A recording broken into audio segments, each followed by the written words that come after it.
Olá, 1º de agosto de 2018, as principais notícias desta quarta-feira estão aqui na TV Difusora. A audiência debate a construção do Plano Nacional de Combate à Corrupção. Maranhão é o terceiro em focos de queimada este ano. Jovem acusado de matar enteado de 10 meses presta depoimento e dá detalhes sobre o crime. Começa o Agosto Dourado, que destaca a importância do leite materno. E no estúdio eu converso com o secretário de Saúde do Estado, Carlos Lula. Daqui a pouco vai ser ampliado o número de leitos no Hospital da Vila Luizão, leitos pediátricos. O Bom Dia Maranhão está começando agora.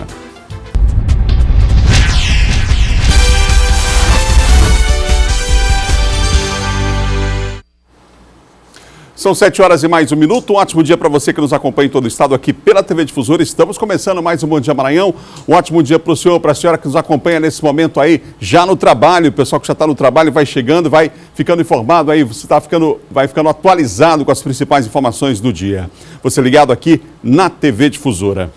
Olha, está sendo elaborado com a participação de diversas entidades, como o Ministério Público, a Controladoria Geral da União, o Plano Nacional de Combate a uma chaga no Brasil, a corrupção. Em várias capitais estão acontecendo audiências para tratar desse assunto. E ontem foi a vez de São Luís. A audiência pública é para ouvir propostas que possam integrar o Plano Nacional de Combate à Corrupção.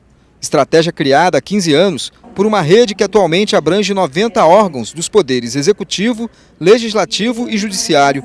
Desde então, a ENCLA, Estratégia Nacional de Combate à Corrupção e Lavagem de Dinheiro no país, vem contribuindo com uma série de medidas importantes no enfrentamento a esses tipos de crimes. A inovação com a nova lei do crime organizado, com a importante técnica da colaboração processual, regulamentada hoje de forma a propiciar aí elementos concretos no combate à criminalidade organizada, entre outras inúmeras medidas que já fazem parte do nosso panorama legislativo. A audiência realizada em São Luís nesta terça-feira é uma das 5 que acontecem em todo o país e que tem como principal objetivo elaborar e aprovar o plano de combate à corrupção.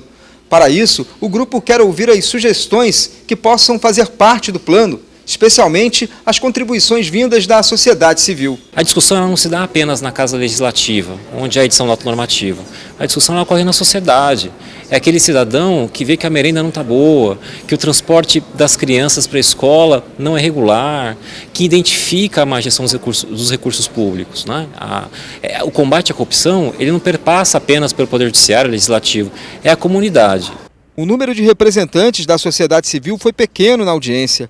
Mas quem veio destacou a importância de estar ali. Colaborar para a transformação de uma sociedade, a problemática que nós vivemos não só no Maranhão, mas no Brasil como um todo. O Conselho de Meio Ambiente, ele tem uma atuação muito grande, né, no estado do Maranhão. E é o meu primeiro ano, né, no Conselho, e eu vejo que temos que trabalhar de modo geral na prevenção mesmo. Cada participante foi convidado a elaborar e apresentar uma proposta que pode ser de prevenção, detecção ou punição. A sugestão da Glaucilene, que trabalha numa seguradora, é para tentar prevenir o problema desde cedo. A começar das crianças, adolescentes e jovens. Eu creio que se o investimento começar daí, vamos ter menos gastos e menos trabalho com detenção e punição, na verdade, né? Como detectar e punir, se a gente trabalhar aí a base. As propostas aprovadas nos grupos de trabalho vão para uma plenária nacional e podem tornar-se ferramentas importantes no combate à corrupção. Nós debatemos e estamos fazendo um banco de propostas e depois, durante as reuniões da ação número 1, vamos realmente debater e lapidar tudo isso para que a gente possa construir esse Plano Nacional de Combate à Corrupção. Pela internet você pode acessar e saber como é que está sendo essa construção do Plano Nacional de Combate à Corrupção e participar, inclusive, dando sugestões, sabendo onde vão acontecer as reuniões, enfim, o país inteiro mobilizado e a união dessas entidades, aí, o Ministério Público Federal encabeçando aí, articulando essas outras entidades para o combate a esse problema sério aqui no Brasil, que é a corrupção. São 7 horas e 5 minutos. Olha, nós fechamos o mês de julho, a partir de hoje começa o mês de agosto, e o mês passado, o mês de julho, foi marcado por quase 90 acidentes de trânsitos nas rodovias federais que cortam o Maranhão. Isso aí dá uma média de quase 3 acidentes por dia. Pelo menos 16 pessoas morreram e a maioria, de acordo com a Polícia Rodoviária Federal, estava em motocicletas. O mês de julho, tradicionalmente, aumenta o fluxo de veículos nas BRs. Muitas pessoas pegam a estrada para aproveitar as férias.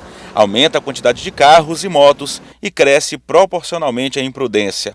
Em um balanço parcial divulgado pela Polícia Rodoviária Federal, mostra que entre os dias 1º e 26 de julho foram registrados 88 acidentes, com 113 pessoas feridas e 16 mortes. O chefe do Núcleo de Comunicação da PRF chamou a atenção para a quantidade de mortes envolvendo motociclistas. A quantidade de pessoas que se acidentaram, tiveram lesões e com óbito foi muito grande, principalmente no motociclismo, seja o condutor ou o passageiro, colidindo em caminhão, colidindo com outra motocicleta, colidindo com veículo passeio. Realmente foi um número muito elevado para esse mês de julho. Ainda durante o período de 1º a 26, 7.594 veículos foram fiscalizados. Foram feitos 2.924 testes de alcoolemia, resultando em 38 flagrantes.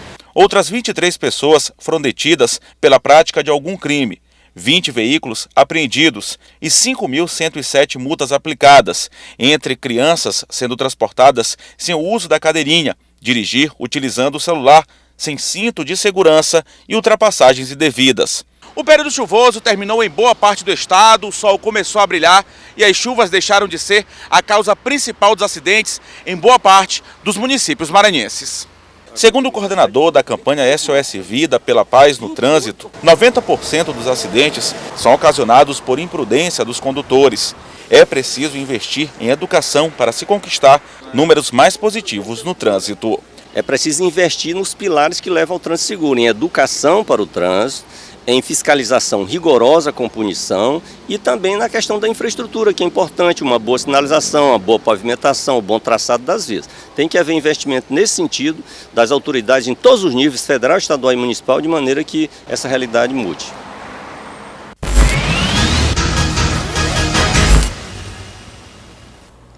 Vamos agora à participação aqui no programa de Silvan Alves. Silvan, de volta das férias, seja bem-vindo. Obrigado, Adalberto. Bom dia. Novo estilo aí, gostei. Ô Silvan, eu queria que você começasse falando a respeito desse caso. Aliás, um caso que chamou a atenção, lamentavelmente, a gente trouxe ontem e falou sobre o assunto, do padrasto, né? Pode-se dizer assim, de um bebê de 10 meses, né? Que foi assassinado e por conta do problema de relacionamento dele com a companheira dele. No caso, inclusive, era uma menor. Isso, né? Exatamente. Há uma série de problemas nessa situação. Né? E lá na Regional de Pinheiro ontem, o Francielson Gomes Pereira prestou depoimento ontem falando sobre esse crime, né, Silvano? E o próprio delegado ficou surpreso pela frieza, não é? E também, não é? Deu para a polícia ter uma certeza, o próprio delegado ficou surpreso e pediu, né, que ele seja submetido a exames, né, e vai aguardar os laudos periciais depois da tomada de depoimento dele. Porque o que a mãe dele acompanhou as declarações de depoimento dele, ele não consegue explicar no depoimento, nas declarações que ele prestou à polícia, ele não conseguiu explicar, não é? O crime, a barbárie que ele praticou contra uma criança de 10 meses. A criança em si já é indefesa, uma criança de 10 meses que poderia ter provocado a ira dele, o relacionamento que não ia bem, não é? E que haviam divergências nesse relacionamento, mas que a própria mãe da criança, que, como você disse, é uma adolescente, ela se surpreendeu, nunca pensou que ele fosse capaz, né, de chegar a esse ponto de tirar a vida do bebê. E ela tentava se afastar dele por conta dessas ocorrências. Isso, exatamente, violência e tudo. Um relacionamento muito tumultuado, não é? Com cobrança, tinha muito ciúmes, que isso ficou claro, inclusive, nas declarações dela, mas ela ficou surpresa com a atitude dele com relação à criança, com relação ao bebê.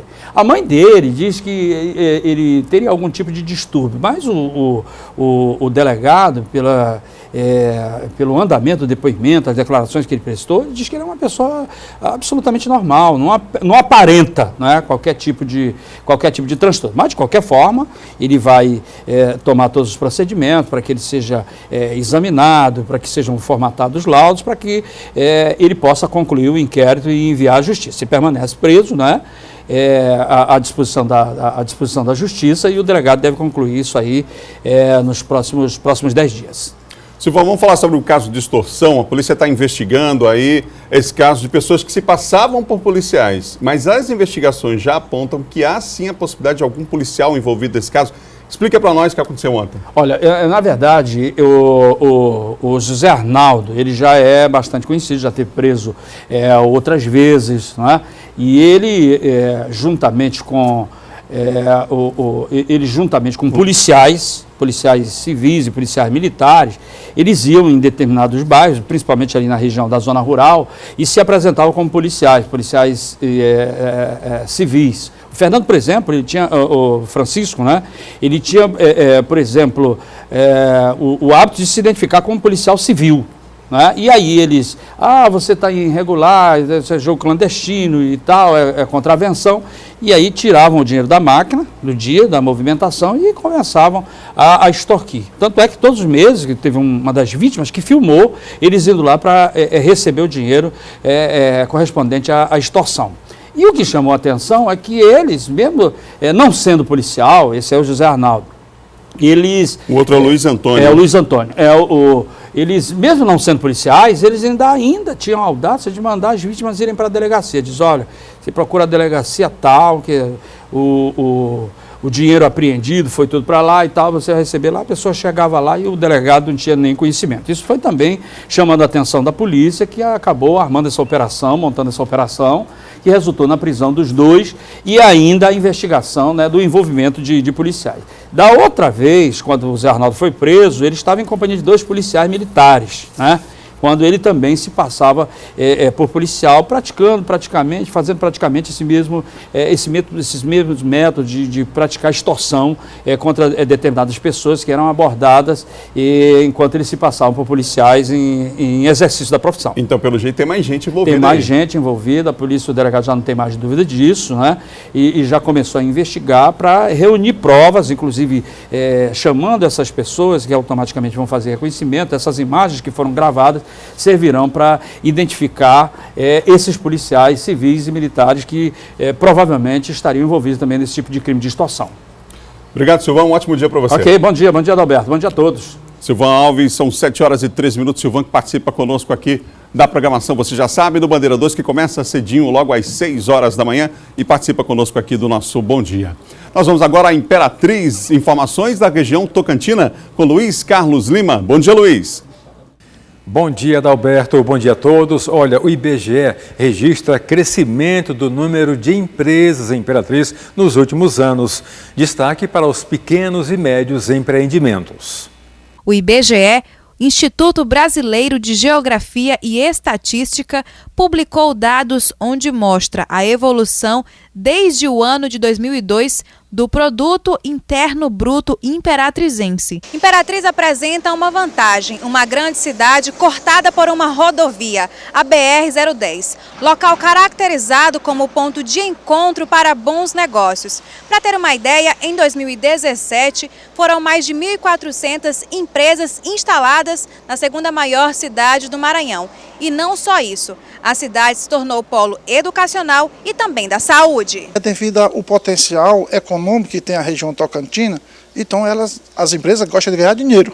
São pequenas, médias e grandes empresas que movimentam a economia local. Tudo isso nós vimos baseado em cima de pesquisa, né? Então a gente acredita muito hoje no potencial de Imperatriz. A gente mostra agora a dedicação de um homem que planta rosas do deserto. Chama a atenção a beleza da planta. A flor é especial e cativou Gilberto, que dedica todo o tempo à planta. Desde 2014, trabalhando especificamente com as rosas do deserto. Ela precisa de muita simplicidade. Terra arenosa, pouca água e aquele carinho como tem numa criança. Para a produção, o método de mudas é o adequado. Elas se adaptam ao clima seco e quente. A polinização é manual. Por isso, a atenção e cuidado redobram, mas é satisfatório. Ela só para de florescer na época das chuvas se não tem um local com bastante claridade, que são assim superior a 27, 28 graus de temperatura.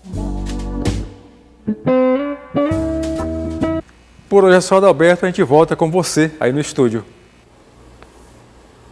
Obrigado, Luiz. Um ótimo dia. No próximo bloco você vai ver o Hospital da Vila Luizão tem leitos pediátricos ampliados. Um dos assuntos da entrevista ao vivo aqui no Bom Dia com o secretário de Saúde, Carlos Lula. E mais, convenção do PSOL homologará candidato ao governo na quinta-feira. Um dos destaques de João Coutrinho no quadro de política. São 7h16. Você tem imagens ao vivo desse momento da Ponte Bandeira Tribuzzi na capital maranhense.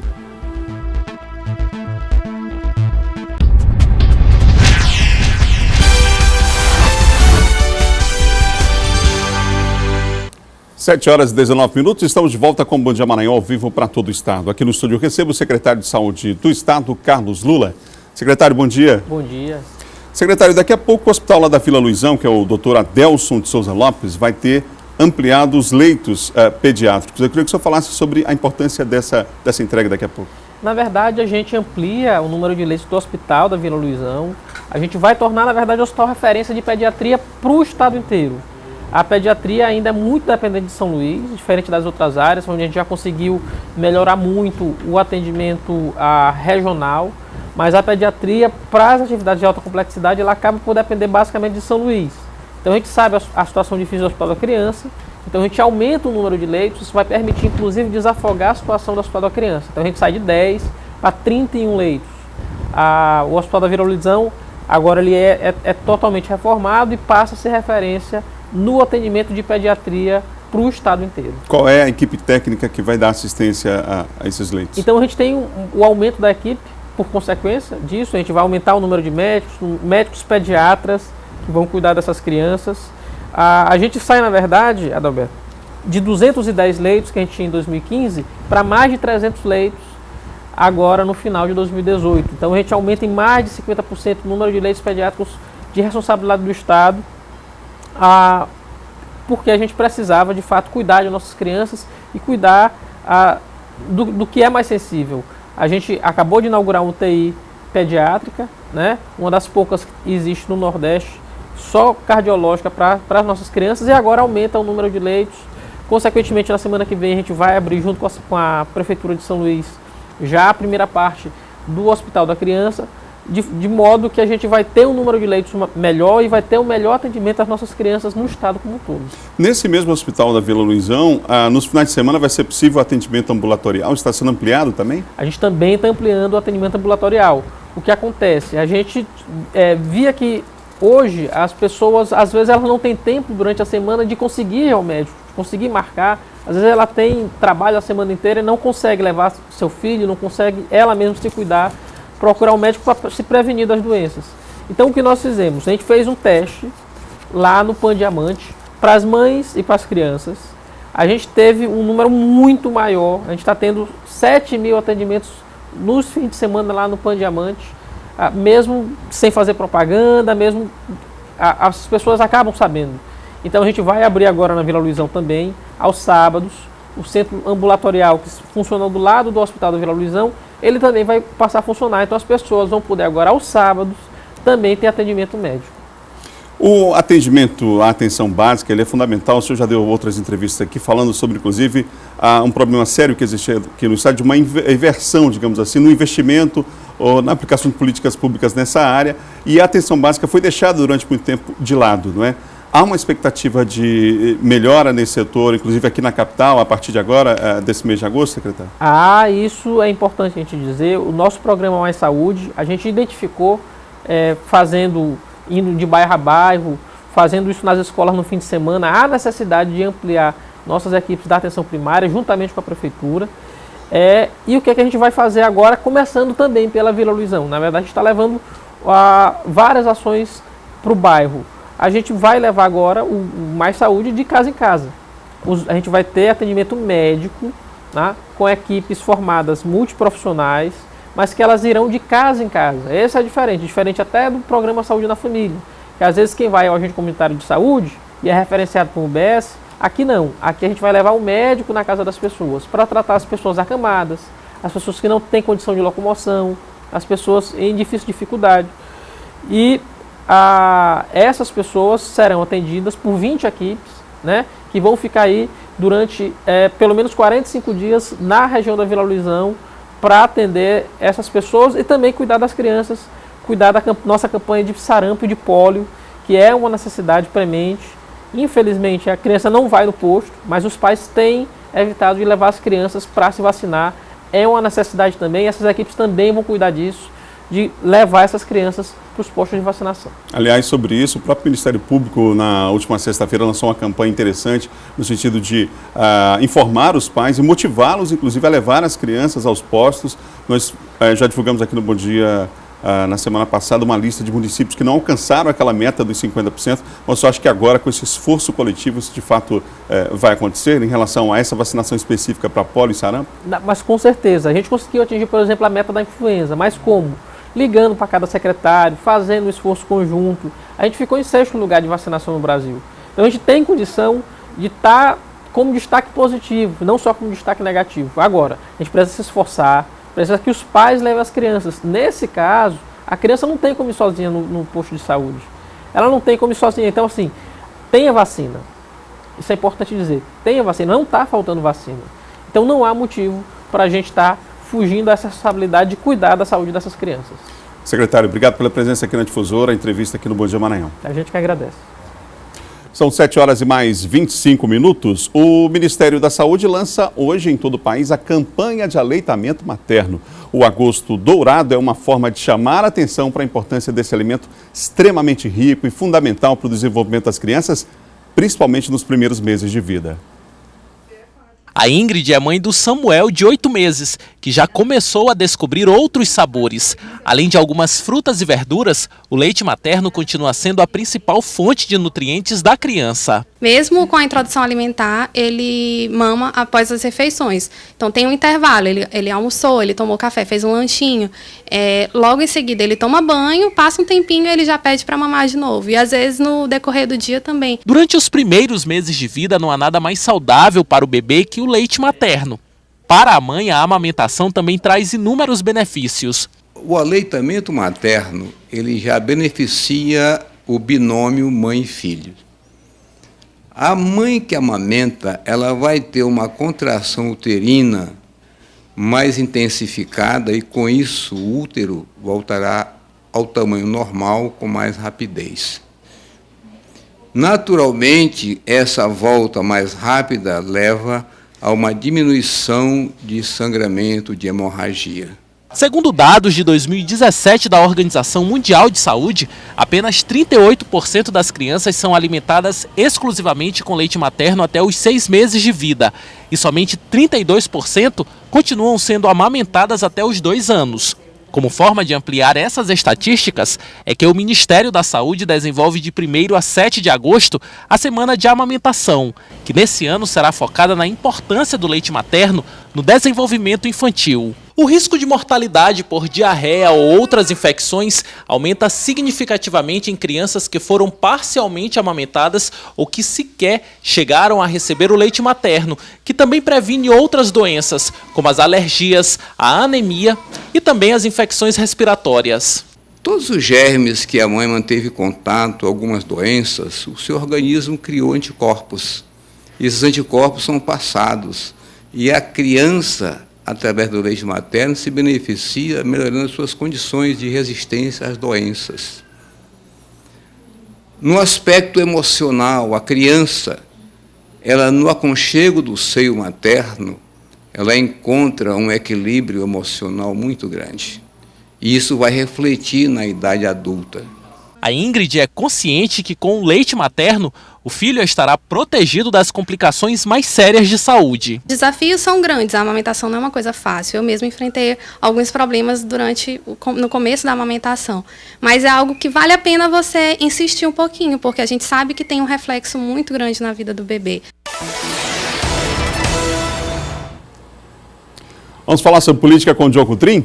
John, um ótimo dia para você. Excelente dia, Adalberto, excelente dia a todos. Convenções continuam agora. O PSOL, na quinta-feira, homologa seu candidato ao governo do Estado? Sim, o PSOL fala a coligação, Adalberto, com o PCB, Partido Comunista do Brasil. Não é o PCdoB, é PCB, coligação PSOL-PCB. Não deu para unir o PSTU, que já lançou a candidatura própria também, que é do Ramon Zapata. O PSOL terá o Odívio Rezende Neto, como candidato a governador do Maranhão pelo PSOL. Que aparece aí na foto lá do Boulos, né? Que é o candidato Guilherme Boulos é o candidato a presidente da República, inclusive terá a vice uma maranhense. Então, quinta-feira será realizada essa convenção e será também oficializado, Adalberto, os nomes a pré-candidato a senador do Saulo Arcangeli e também do Iego Bruno, que é do PCB. Iego Bruno do PCB, candidato a senador, e o Saulo Arcangeli, candidato a senador pelo PSOL, e o Odívio Rezende Neto, candidato a governador, ou seja, o PSOL, realizando também a sua convenção já nesta quinta-feira. Na sexta-feira tem outra convenção, PMN e PHS. Uma curiosidade, Adalberto, realizarão convenção no mesmo horário, na mesma data e no mesmo local. PMN e PHS. Tudo indica, então, que eles estarão juntos. Por exemplo, PMN fará convenção sexta-feira pela manhã na Assembleia Legislativa. O que é o PMN? PMN tem como principal nome no Estado o deputado Eduardo Braide. O deputado Eduardo Braide deve ser pré-candidato, deve ser candidato a deputado federal. E o PHS realiza também convenção às 9 horas da manhã, na Assembleia Legislativa também de sexta-feira, e tem como pré-candidato a governador o Coronel Monteiro. Há essa possibilidade de PMN e PHS marcharem junto, ou então dos dois apoiarem a candidatura do Roberto Rocha, que é do PSDB. Então, na sexta-feira, a gente já vai ter uma decisão de quais rumos PMN do Eduardo Braide e PHS Coronel Monteiro tomarão para as eleições, o pleito deste ano, em outubro. Ô, John, a imprensa nacional cogita Roberto Rocha como um dos nomes a candidato a vice do presidente Alckmin? Colocaram vários nomes, porque o Alckmin, Adalberto, ele quer o nome do Nordeste. O Alckmin, Geraldo Alckmin, presidenciável, candidato a presidente do PSDB, ele quer um candidato, um nome que seja dessa região Nordeste, até porque o PSDB e o Alckmin não tem muita capilaridade eleitoral nessa região aqui, então ele precisa de um nome que, inclusive, tenha aqui um respaldo maior, tenha votos. E aí citaram vários nomes, por exemplo, citaram o Tasso Gereissati, que é senador pelo Ceará, inclusive faria frente ao próprio Ciro Gomes, que é do Ceará, ou seja, seria um nome interessante do Tasso Gereissati. Citaram também o do Roberto Rocha, que é aqui do Maranhão, senador do Maranhão, pré-candidato a governador do Maranhão, poderiam desses nomes para ser vice do Alckmin. Mas o Roberto Rocha já disse que está focado mesmo na eleição para governador. Ele agradeceu a lembrança dele, foi até a Rádio CBN, Rádio Globo também, que divulgou a possibilidade de indicar o nome dele como um dos senadores do Nordeste. Ele e o Tasso poderiam ser essas opções, e até também citaram a Anastasia lá de Minas. Mas o Alckmin deve definir, claro, o seu vice antes da convenção, que deve ser realizada no final de semana, mas ele foi apenas lembrado, citado aí, como um dos possíveis nomes, mas Roberto Rocha já descartou essa possibilidade. Ele mesmo continua e permanece com seu projeto eleitoral de ser candidato a governador. Enquanto isso, o Alckmin vai buscar um nome aí que não se sabe quem é. Ele tem vários partidos, Adalberto, com ele, inclusive do Centrão, e ele deve encontrar até sábado esse nome para compor a sua chapa na vice. Ô, John, o Tribunal de Contas ontem, o presidente do tribunal entregou ao presidente do Tribunal Regional Eleitoral aquela lista de gestores que estão, inclusive, com a situação de irregular na prestação de contas, não é? Isso faz sentido porque tem a questão da inelegibilidade, né? Perfeito. Então, é um ato extremamente importante, é preciso que seja observado esse fato no registro das candidaturas, né? Correto, corretíssimo, Adalberto. O Tribunal de Contas do Estado entregou ontem, claro, ao TRE, Tribunal Regional Eleitoral, essa lista de gestores, que inclui ex-prefeitos, que inclui secretário, presidente de câmaras municipais, com contas julgadas irregulares nos últimos 8 anos. Isso para efeito de inelegibilidade, ou seja, se um determinado gestor, que foi um candidato, que foi gestor, que foi prefeito, foi secretário, vereador, ele já apresentou o nome dele como pré-candidato nessas eleições e estiver nessa lista do Tribunal de Contas do Estado em situação de contas julgadas irregulares, ele não pode ser candidato, porque isso vai para efeito de análise na hora do registro do pedido de candidatura. Eles vão analisar, o TRE, o Tribunal Regional Eleitoral, vai analisar se o nome dele estiver lá, incluído nessa lista, o Tribunal de Contas do Estado. Caso as contas dele não foram aprovadas, se tiver alguma irregularidade, ele acaba não sendo declarado candidato.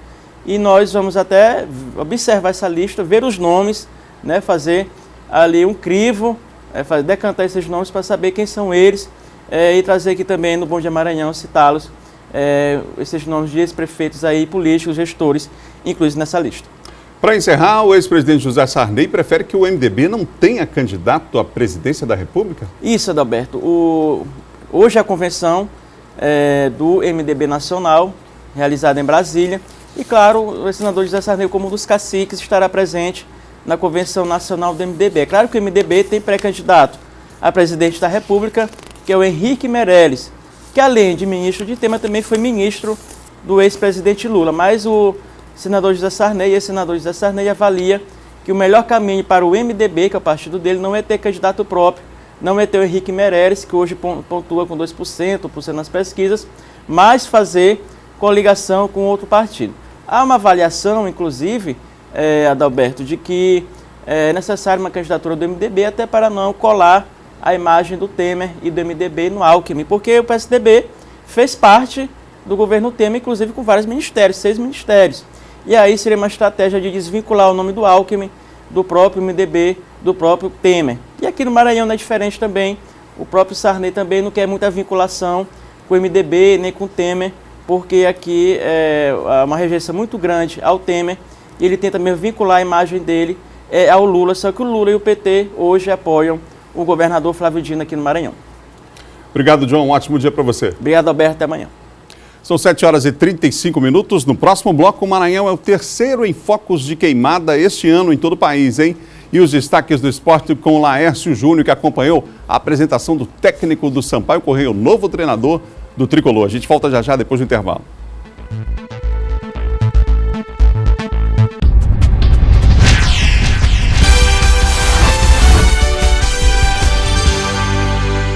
São 7h39. Bom dia, Maranhão, ao vivo para todo o estado aqui pela TV Difusora. O Maranhão é o terceiro em focos de queimadas este ano. Você já viu algumas reportagens aqui sobre a região tocantina, como é que está a situação séria lá, não é? Os dados são do Instituto Nacional de Pesquisas Espaciais, o INPE, e que tem os detalhes para nós agora é Eduardo Ericeira, que participa conosco aqui do Bom Dia. Oi, Eduardo, essa época do ano é bastante complicada. Lá em Imperatriz, por exemplo, nem chegou aquele período de maior notificação, mas já há um número elevado de queimadas lá na região tocantina, né? Bom dia. Pois é, muito bom dia, Adalberto, bom dia a todos que acompanham o Bom Dia Maranhão. O fator climático é um fator que acaba favorecendo aí o surgimento de focos de queimadas e, como você bem disse, o Maranhão ele ocupa essa posição que não é favorável, uma posição altamente desfavorável, que é o terceiro estado da federação com o maior número de focos de queimadas. Só para você ter uma ideia, segundo esse levantamento do INPE, que é o Instituto Nacional de Pesquisas Espaciais, houve um aumento só nos últimos 30 dias de 50,3%, que é um crescimento aí bastante elevado. Não para por aí. Segundo o levantamento do INPE, esse aumento do número de focos de queimadas, como eu disse, que veio aí com esse aumento de 50,3% nos últimos 30 dias, mas ele vem já há bastante tempo. Nos últimos 7 meses também, o Maranhão vem registrando muitos pontos aí, muitos focos de queimadas em vários pontos do estado. Só para se ter uma ideia, nos últimos 7 meses, segundo esse levantamento do INPE, foram contabilizados aí 2.754 focos de queimadas no estado do Maranhão. É o terceiro maior da federação, ficou atrás apenas do Mato Grosso e do Tocantins. O Mato Grosso registrou 6.058 focos de queimadas e o Tocantins aí foram catalogados. O áudio do Eduardo, mas você viu que os números aí que ele passou já foram números elevados, né? Situação bastante complicada nesse período do ano em relação ao foco de queimadas aqui no Maranhão. Maranhão ocupando a terceira colocação. Nós vamos falar mais sobre esse assunto aqui no Bom Dia Maranhão. Agora vamos falar de esporte.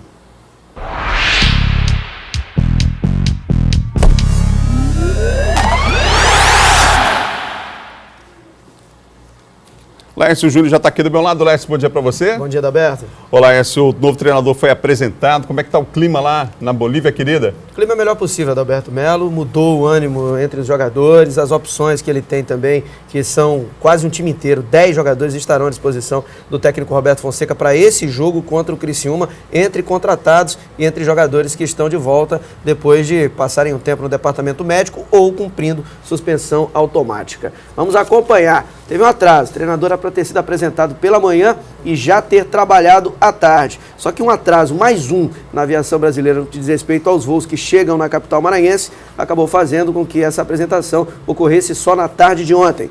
E nós estávamos lá. É hora de mudar a história. No ano do seu título mais importante em quase 100 anos de existência, o Sampaio Corrêa terá pela frente mais um grande desafio: permanecer na Série B. Atualmente, o tricolor maranhense é o penúltimo colocado com apenas 16 pontos em 18 jogos realizados. Para mudar essa situação, o carioca Paulo Roberto Santos, de 59 anos, foi o escolhido para comandar o campeão do Nordeste no restante da competição. Nós sabemos do desafio, inclusive anteriormente, ao assumirmos o Sampaio, nós tínhamos uma proposta de um clube que está numa situação bem semelhante. Então é o momento é esse, e nós não podemos escolher na nossa profissão o momento de assumir uma equipe. Com o novo comandante vieram também o auxiliar Alan Dotti e o preparador físico Walter Grasma. Não que você vá falar já em reforços, mas fazer aquilo que tem que ser feito para que nós possamos ter um grupo homogêneo, e tendo um grupo homogêneo, de repente você sofra menos quando dá ausência de 3, 4, 5 jogadores, como vem sofrendo agora. A nova comissão técnica sabe que a campanha do segundo turno tem que ser muito diferente da do primeiro, que encerra sábado. Dos 60 pontos em jogo, o ideal é somar no mínimo a metade para chegar ao número mágico de 46 pontos e assim escapar com folga do rebaixamento para a Série C. Nós temos que iniciar já essa recuperação, e o nosso torcedor ele vai ser de fundamental importância para que nós possamos somar esforços para podermos aí sair dessa situação. Já chegou convocando o torcedor, novo turno, vida nova para o tricolor, essa é a esperança, né? E tem muita experiência. O Paulo Roberto Santos é um treinador rodado no futebol brasileiro, são 13 acessos que ele tem na carreira e tem tudo para fazer um grande trabalho. Os jogadores que vieram estavam em atividade, estavam jogando, são bons atletas, e o Sampaio Corrêa tem aí esses próximos dias para trabalhar. Por exemplo, hoje, daqui a pouco nós teremos a apresentação do grupo que já vem jogando a Série B do Campeonato Brasileiro, que estava em atividade, atuou na última partida, e à tarde será realizada uma atividade com os jogadores recém-contratados e aqueles que estão voltando do departamento médico no estádio do Castelão. Uma espécie de jogo-treino será realizado hoje no estádio do Castelão, para que o técnico possa avaliar tanto os jogadores que estão voltando, quanto aqueles que foram contratados e já se apresentaram ao Sampaio Corrêa. Além do novo treinador, Laércio, outras novidades lá no tricolor? Tem uma novidade que é o Alisson, atacante, jogador que estava no Mirassol. Ele tem 22 anos e deve ser apresentado hoje como atacante do Sampaio Corrêa. O Grampola é Rafael Grampola. O pessoal está fazendo confusão entre carambola e grampola. A fruta é grampola. Então o Rafael Grampola, ele deve negociar com o Sampaio Corrêa no dia de hoje. O problema é que o Joinville pede R$100 mil só para liberar o jogador até o final do ano, o que é bastante, é muito para o Sampaio Corrêa. A diretoria está analisando essa situação e deve procurar um outro atacante, que pode ser o Edson Cariús, que está lá no Ferroviário jogando a Série D do Brasileiro, inclusive marcou o gol no primeiro jogo da final, quando o Ferroviário venceu por 3-0. O Luiz Soares, que não é o Luizito, que também está lá no time do Ferroviário, ou o Janildo. 3 jogadores que estão lá no futebol cearense e podem pintar por aqui. Outro jogador que está sendo procurado pelo Sampaio é o meia Marco Aurélio, que está no Botafogo da Paraíba. O problema é que o jogador acertou as bases salariais com o Sampaio Corrêa, mas o Botafogo da Paraíba não quer liberá-lo, afinal de contas vai jogar o mata-mata decisivo da Série C do Brasileirão, né? O que dificulta bastante a vinda desse jogador para cá. Olá, Laércio, ontem tivemos complemento aí da Série B da rodada, não tivemos goleadas não, mas muitas mudanças na tabela, né? É impressionante, Adalberto Melo, o que aconteceu ontem na Série B do Campeonato Brasileiro. A noite foi de apenas um gol, mas de 2 mudanças importantes na tabela de classificação da Série B, tanto na parte de cima quanto na parte de baixo da tabela. O Figueirense não passou do 0-0 com o CRB ontem à noite em Florianópolis. Com o resultado, o Figueirense caiu de 3º para 4º colocado na classificação, somando 29 pontos. E aguarda o resultado do jogo do Avaí para saber se permanece ou não entre os 4 melhores da Série B, que estariam, no momento, classificados para a Série A do ano que vem. Já o CRB sai provisoriamente da zona do rebaixamento. Agora soma 21 pontos. Um a mais que o Criciúma, que agora é o 17º colocado e enfrenta o Sampaio Corrêa, sábado, aqui em São Luís, em confronto direto na luta contra o rebaixamento. Já no Estádio Olímpico, em Goiânia, o Atlético Goianiense venceu o Paysandu por 1-0. O gol foi de Júnior Brandão, de cabeça. Ele marcou aos 11 minutos da etapa final. Com a vitória, o Atlético Goianiense entrou no G4 com 30 pontos. O Paysandu tem 24 pontos e está na 11ª colocação. O bicolor paraense perdeu uma boa chance de colar no G4. Resultado muito bom para o Atlético Goianiense. Quem acaba pulando fora foi o time do Avaí, né? O Avaí acabou dançando nesse resultado negativo que teve, positivo que teve o Atlético Goianiense. Para você ter uma ideia como está equilibrada essa Série B, o Paysandu ele é o 11º com 24 pontos. Se vencesse hoje, estaria ali colado no G4. É aquilo, se o Sampaio conseguir dar uma guinada e ter uma sequência boa de resultados, emplacar 2, 3 vitórias seguidas, já sai da parte de baixo e já começa a olhar ali a parte de cima com a turma observando o Sampaio pelo retrovisor. Vamos aguardar, né? O Sampaio volta a campo no sábado, às 21 horas, aqui em São Luís, contra o seu próximo adversário, que é o Criciúma, que agora está na zona do rebaixamento, é o 17º colocado. A rodada da Série B, que é a última desse primeiro turno, continua na próxima sexta-feira com jogos importantes. Agora vamos falar de outra Série B, a do Campeonato Maranhense, que deve começar daqui a 2 meses. E a princípio teremos 9 equipes participando daquela que pode ser a maior Série B de todos os tempos já realizada pela Federação Maranhense de Futebol. Equipes importantes do futebol maranhense, como o Pinheiro Atlético Clube, como o Chapadinha, que durante um bom tempo jogou a Série A do Campeonato Estadual. Esses 2 times devem participar da edição desse ano e provavelmente com a volta do Tupã.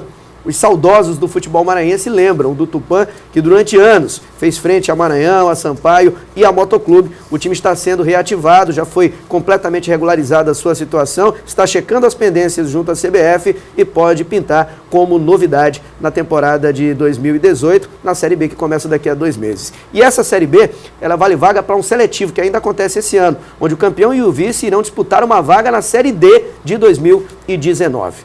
Além dessas novidades em relação à Série B, temos uma outra grande que pode ser confirmada daqui a pouco, hein? Rui Scarpino. Ele deve ser confirmado em breve, oficialmente, como treinador do Motoclube para a próxima temporada. O Rui Scarpino, que você vê agora na tela do Bom Dia Maranhão, ele chega sexta-feira a São Luís, ele está em São Paulo e vem à capital maranhense para conversar com a diretoria do clube motense sobre a temporada de 2019.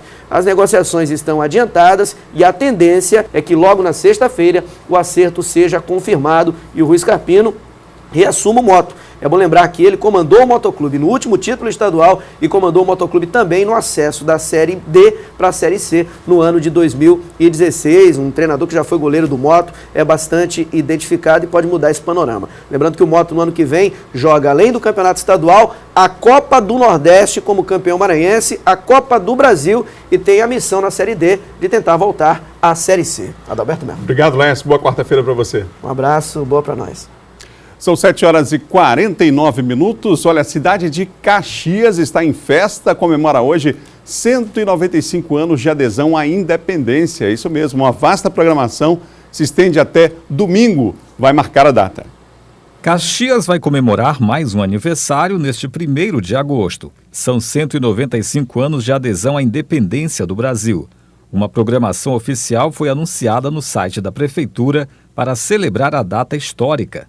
Este ano, a programação de aniversário de adesão de Caxias à independência do Brasil vai iniciar aqui, na porta da Prefeitura, com uma solenidade oficial. Já nos dias 3 e 4, haverá apresentações culturais, com bandas e música ao vivo, no Parque da Cidade. O cantor baiano Bel Marques, ex-Chiclete com Banana, é um dos artistas confirmados para animar as comemorações. Além do ex-vocalista do Chiclete com Banana, a programação cultural vai contar também com outros artistas e bandas conhecidos em todo o Nordeste e em outras regiões do Brasil. O cantor Avni Vini e as bandas Limão com Mel e Forró Brucelose também estão confirmados. As apresentações musicais vão acontecer no palco do Parque da Cidade. Os shows vão animar as noites dos caxienses na sexta-feira, dia 3 de agosto, e no sábado, dia 4, no Parque da Cidade.